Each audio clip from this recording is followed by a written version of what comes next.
Hello everyone, welcome to this video which is based around the Largo e dolce from J.S.Bach Sonata in B minor.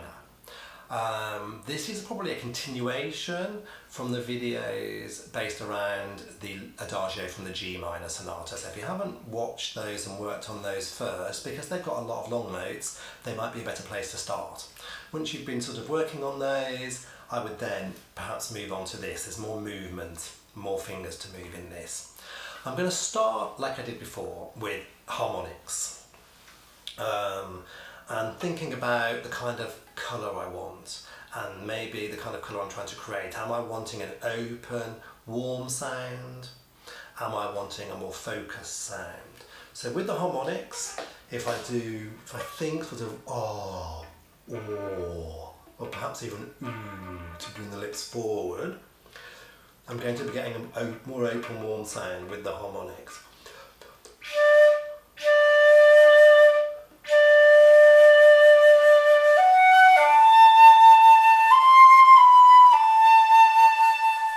I can hear a lot of harmonic content in the sound there, and that will help the sound project.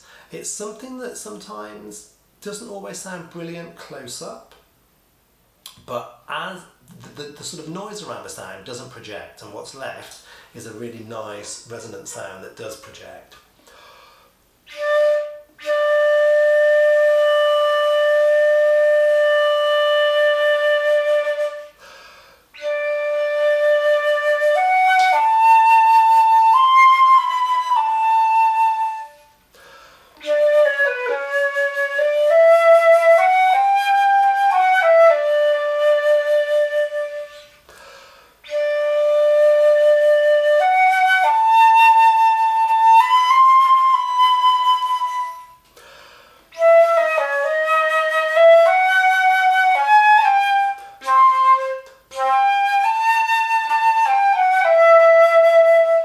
Sometimes the harmonics can be a little bit tricky to pinpoint, and that's part of what we're working on.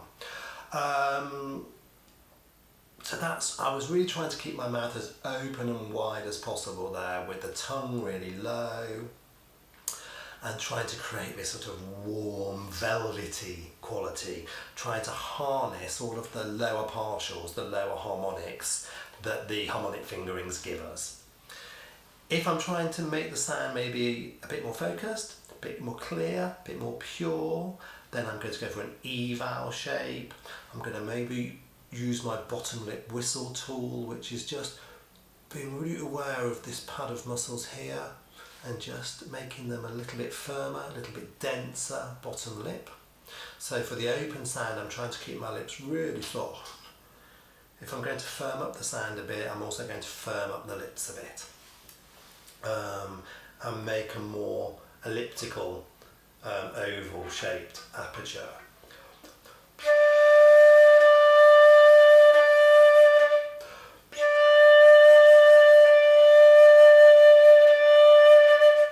It's always a really good idea to take time to find the sound that you're looking for at the beginning. There's no rush to start. Always look for your best starting note, and actually in this movement I'm quite aware of the Ds, because that note D starts the first bar, starts and ends the second bar, and starts the third bar. So every time I get to those Ds, I want to make sure that I'm returning to the same note. I want it to have the same quality, I want it to have the same colour, the same pitch. Probably colour and pitch are the most important. I also, well, perhaps I don't necessarily want it to have the same dynamic. Depending on where it falls in the phrase, it might want to be a bit more or a bit less. But colour and pitch and resonance should be equal. I'm also not using my tongue here, I'm just starting the air.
So experimenting, more focused, less focused, round shape, oval shape, bigger space, or bringing the tongue up. Instead of using, when I'm trying to make a more focused sound, I'm going more for an E shape, vowel shape. So that brings the back of the tongue up, almost touching the teeth, E. If you just say E, feel where your tongue is. Now say ah. It also, as well as moving the tongue, really moves the bottom lip. So oo, ah, oo, ah, oo, ah, oo. So these, thinking about the vowel shapes inside the mouth affects the shape of the inside of the mouth and often the position of especially the bottom lip. Oo, oo brings everything forward. So if you're a player who knows that sometimes you have some tension at the sort of lateral sides here and you don't want that, spending a bit of time working with an oo, oo shape. You can't do ooh, ooh, ooh, ooh, ooh, ooh. Think of a sound, if you're not a native English speaker, think of a sound in your language that ooh brings that forward.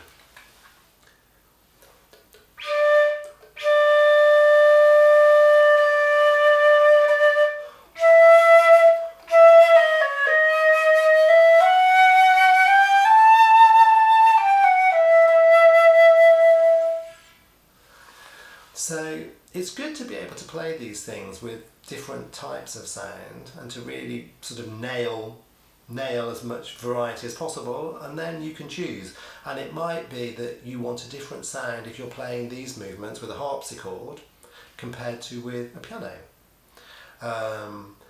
And if you were playing in a larger ensemble and then you're looking to play with an oboe, with the violins, again, you might want more or less degrees of focusedness or openness. I do use sometimes quite a lot of cheap fingering this. So I've got my A fingering, which is fingering a normal A, G sharp key, F key, and both the D sharp and the C sharp key at the bottom.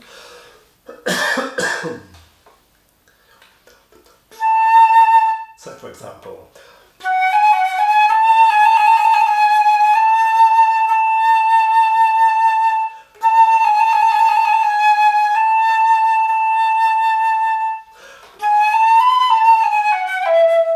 that's a good place to be using the A. The G, I would just have my D sharp and my C sharp at the bottom.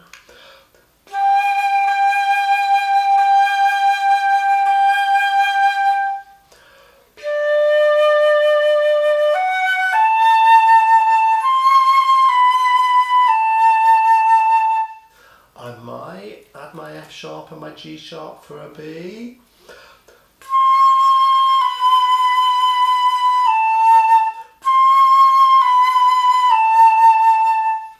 I might not do them in performance, but I might use them in practice to make sure that I've got the best sound I can possibly have, and then be aiming to recreate that sound without using my cheap fingerings. But if I've really practiced my cheap fingerings and I've really got them sort of nailed, if I want to use them in performances, I can. I shouldn't just go to them on the spur of the moment though, as in a rash decision. Perhaps you have that moment where you think, oh, my sound's not as good as I want it to be. I know, I'll try those alternative fingerings. If you haven't practiced them, you're going to come unstuck at some point. So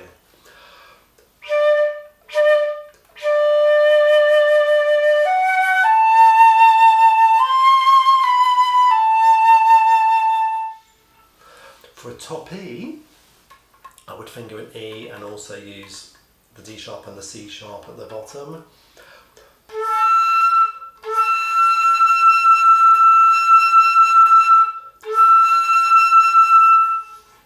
When I'm going to play a G, the high G, I'm really going to think about dropping my jaw and not squeezing the sound.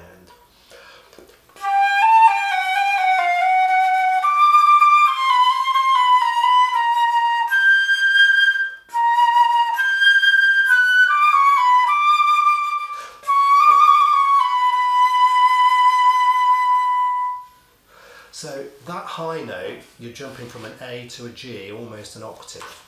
I'm just looking for the second page, which I haven't put on my stand. That's a tricky interval, almost an octave up to a high G. The tendency is to want to grip onto the sound. That's kind of what my instincts tell me, but I know that that makes it worse, not better. So relax as you're going up to the top.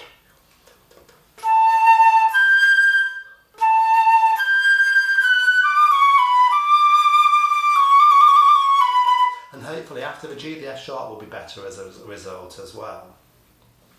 Going towards the last two bars, coming up to the top E.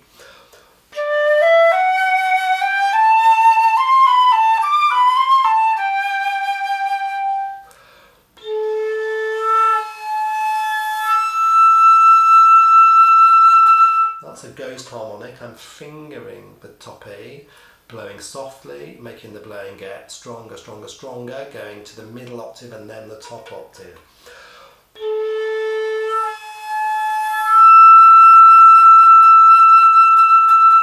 And I'm not trying to overblow, and I'm trying to keep this more open.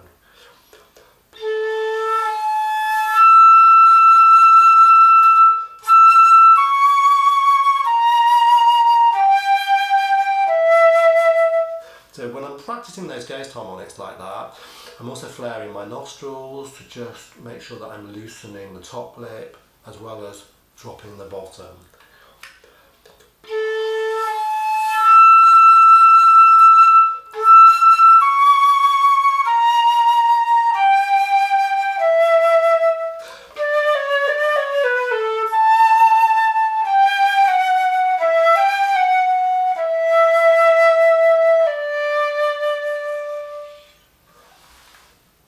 One final idea. Sometimes, if I'm trying to make a more focused sound, obviously I'm blowing, but I like to imagine that the air is actually being sucked in while I play. So I'm making a more oval shape here, and I'm imagining that the air is being sucked into my mouth, when in reality I'm obviously blowing out to make the sound. But there's something about imagining that.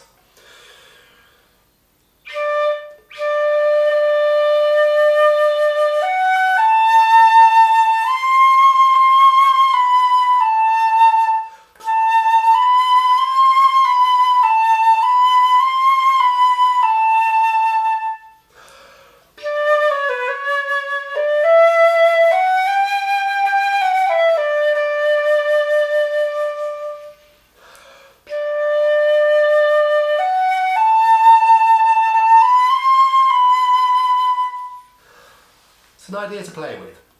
And I will just mention before I finish this video that when you're diminuendoing and you want to keep the pitch up, that means that you've got to raise the airstream. If you're diminuendoing, like is marked at the end of bar 2, where I've also written underneath keep pitch up, if you just blow less without adjusting the angle of the air, it's more than likely that that note will go flat as it diminuendos. So raise the airstream by using your jaw flexibility, but keeping the shape, so you keep the colour.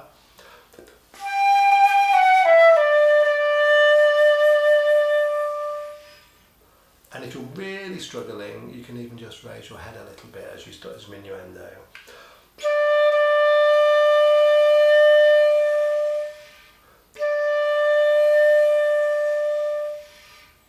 Keep blowing, but you're lifting the air away from the cutting edge, and eventually it loses contact.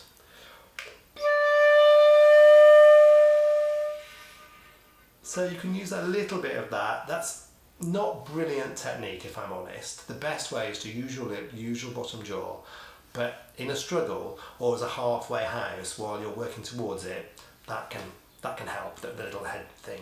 But we talked in a previous video about really aiming to maintain, to keep the back of the neck straight, the head sitting on top of the spine, and perhaps the chin a centimetre nearer the chest, in order to really have this nice long line here and the feeling that the crown of the head is lifting upwards.